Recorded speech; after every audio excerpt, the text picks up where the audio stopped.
How do you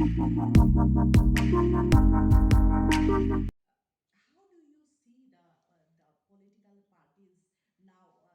Do you see in Khasi Jangeh, especially in Khasi Hills, VPP gaining I momentum? think they should try it, because when you be a party, try to be a party of the whole state, not only a certain region.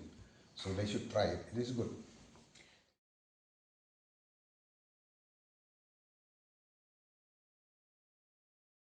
In that way, we won Giant Hills Autonomous District Council. They expect to win it. We won the council. Here also, if you see in the last MP election, they won 25 out of 29 seats. Now they have gone down to 17. Now we have another 3 years for the election to come. So I don't see that it is a threat to us. There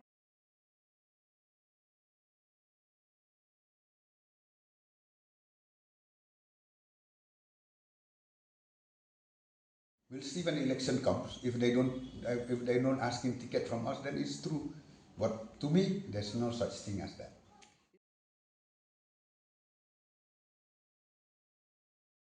No. This government is going to remain till the end of the term, and the way the politics is going, we will continue again.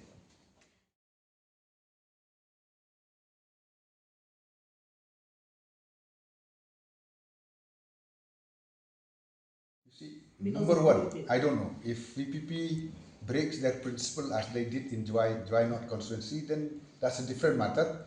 But their principle is they're not taking any sitting no MLA. So where will this MLA go? Even if it's there, there's nothing like that. Even if it's there, where will they go?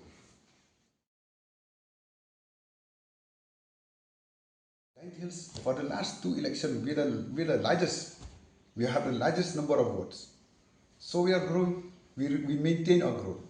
And this time in the MTC election also, last time we got 12, this time we got 13. Khas this time we got 4. Because you see the difference is Khas the MTC constituency is exactly more or less the same like the MLA. Last time in Khas in the MLA election we got 4. So we still maintain 4. In the coming election, I think we're going to improve.